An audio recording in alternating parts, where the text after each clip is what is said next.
Tanya, and as I said, I was going to do a review of these Japanese watercolor paints that I got from Amazon. I shared them in a haul recently, so I thought I would have a lot of fun and just swatch them and see how they do. And they come in this tin, and they've got this lovely colour chart already in for you, and it feels like quite nice watercolour paper.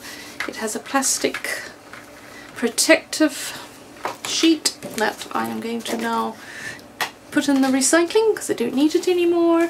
And yeah, they're quite large pans. They're not the same size as a half pan. I just quickly, sorry, reach over. Here are my watercolors that I use most often, and as you can see, yeah, they really are. I don't know if they are the size of a full pan because I don't think I have any full pans. Actually, I lie. Hang on a sec. Whoops, wrong way around. It's a good thing everything's close at hand. These are White Nights paints, and I think these are full pans, if I'm not mistaken. Oh gosh, that's looking a bit tatty. Shame. Cat. That is cat hair for you. Yeah, okay, so are they the same size? Sort of. Oh, okay, there we go. They're actually slightly bigger. Look at that. Ever so slightly bigger than what is a traditional full pan. Yeah, there you go. And they're not badly full either. So there we go. Let's get rid of White Nights because I'm going to confuse myself. And I might bring these back later to compare colours, but those are...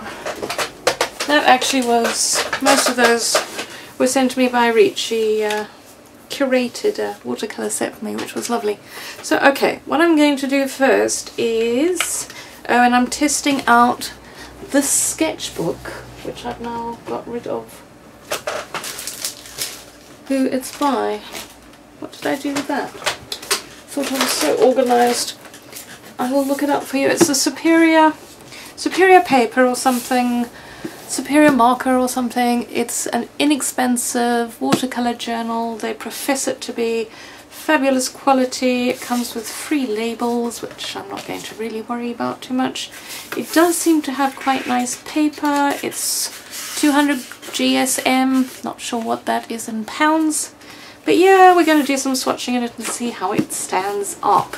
And these I also bought. These are US art supplies, and there are various sizes of water brushes which I have duly filled with water so that we can have some fun. And what is nice about these, the names aren't written on the pan, but the numbers are, so you can see the number quite clearly, and it corresponds very nicely with the number up there. And it's all done in the rows, so you don't get confused like I sometimes do. I think I'm going to zoom you out ever so slightly. No, let's see if I do it right. Because, whoops, wrong way. I knew that was going to happen. Because you want to see, there, you want to see the full thing. Okie dokie. I will probably speed up this process because it's going to be rather long and tedious for you if we just do it as I do it now.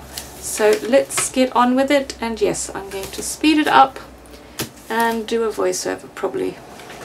But first of all, I am going to spritz my watercolours because, and this bottle just drives me nuts because it doesn't spritz nicely.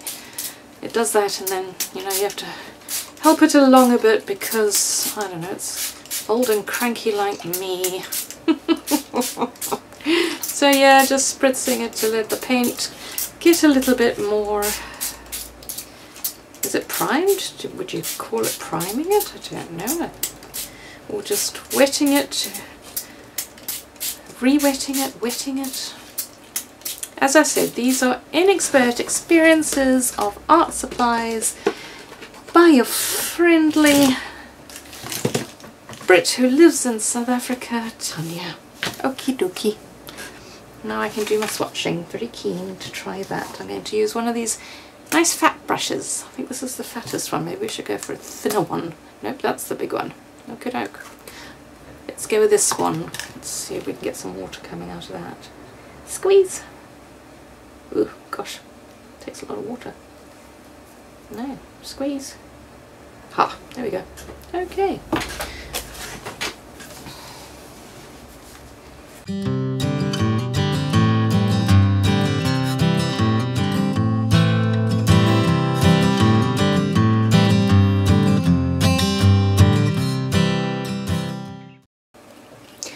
I have realised that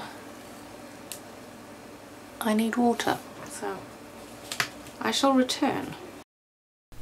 I just want to reiterate really how basic my knowledge is of watercolours, but as you can see I am starting to swatch them, and yes, I'm not quite sure why. If I have a water pen I needed a bowl of water as well, but that is how I went. And yeah, actually talking about these water brushes, they seem to be very nice too. I only used that fat one, but I had no problems with it. So the paints themselves, let me quickly tell you what colours I have swatched so far. We have crimson, carmine, cerise and violet. So apparently I couldn't understand why my hands were getting dirtier and dirtier. Apparently it's because I somehow have dipped my jersey in the paint, so that's not working out very well, is it? It's a bit of a disaster, really. Good thing it's watercolour, just washes right off. Look at that. Now I look less like I hurt myself. Carrying on. It would appear I'm going to interrupt myself quite a bit with these because, yeah, as things go, you know, you're swatching and things happen, and, well, I find them hysterical, so I feel like I really ought to share them with you. So, following on, the colours we have now are Hyacinth Violet, Red Ochre, Yellow Ochre and Gamboge. Okay, I gotta say, I'm not unimpressed with the quality of this paper. If you look, and I'm doing this because I'm just going to grab some other watercolour paper just to carry on because it's wet and I don't want to turn it over and then it gets all over there and all the rest of it, but that seems to be handling. And look at that mixture going on there. It pushed it away. Huh, very cool. These watercolours are really pretty. Anyway, so I'm going to leave that to dry somewhere and I'm just going to get some random water paper.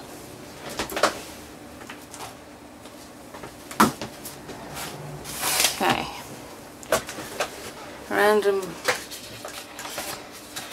let's use this.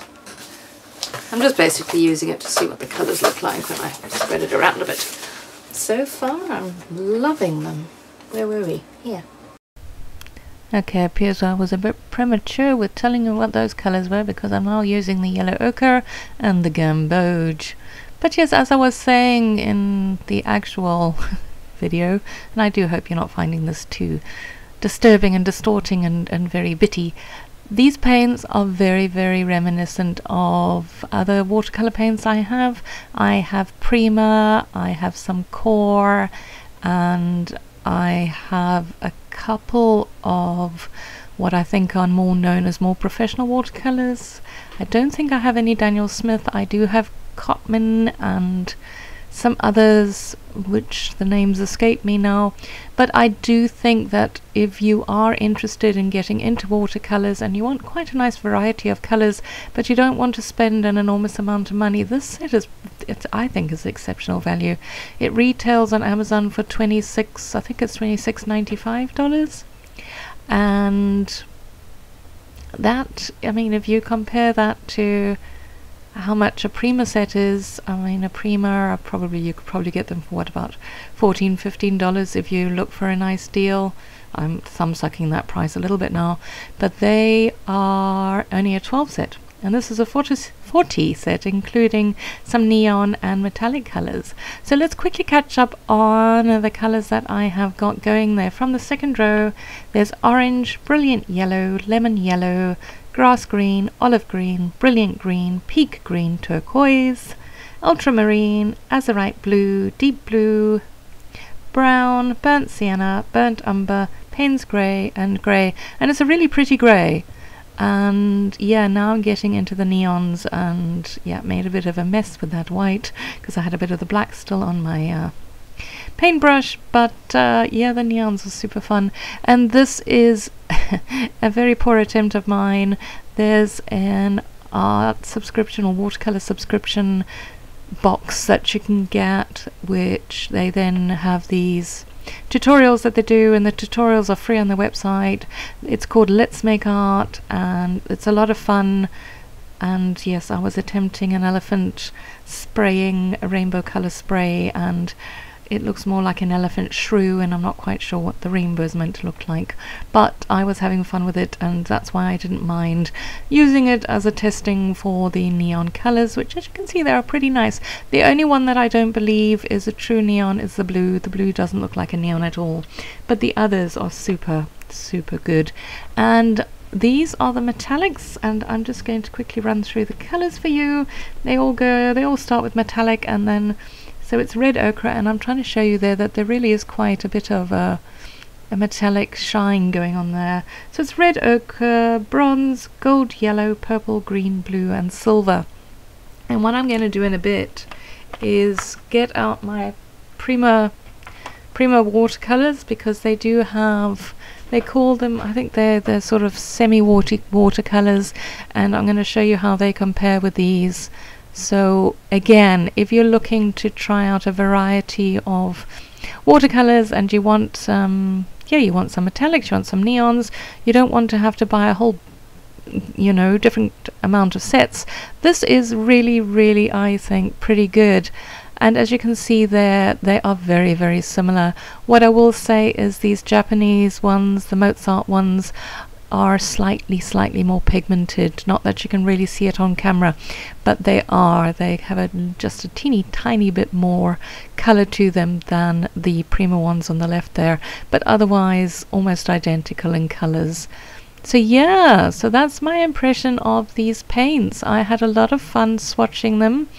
I again, not quite sure why I used a water brush. And oh, here was what I was trying to do, is that's a mixture of different brands of paints in this tin, and I was trying to find one which was a more a more expensive watercolor, and I end up going with the Core ones. I love the Core watercolor paints. Core as in QOR. They are just stunning. They're just beautiful colors, and I have again to say, very comparable, as you can see there. There's not a lot of difference between those two colors. The one thing I cannot attest to is granulation or any of the actual aspects of watercolors, because I refuse to comment on that, because I know nothing about it. All I'm giving you is a very layman's, as I say, inexpert review, and you can see the colors. And if you like me and just want to dabble and maybe get into doing a little bit of watercolor and art journaling and even on your scrapbooking pages, then yeah, look at what I'm doing and you can get a good feel for what these paints are like. They seem to mix nicely. Some of them seem to push the color away like watercolors are meant to do, and all in all, I think they are fabulous, and I'm very pleased that I picked them up and added them to my collection. And yeah, they're probably not the most portable if you want to take them anywhere. They're a large tin, and the pans are larger than a normal half pan. In fact, they're larger than a full pan. I think they probably are size-wise comparable to the Kuretake ones. Anyway, I'm coming to the end now, so there we go. I hope you enjoyed it, and thanks so much for watching. Bye bye.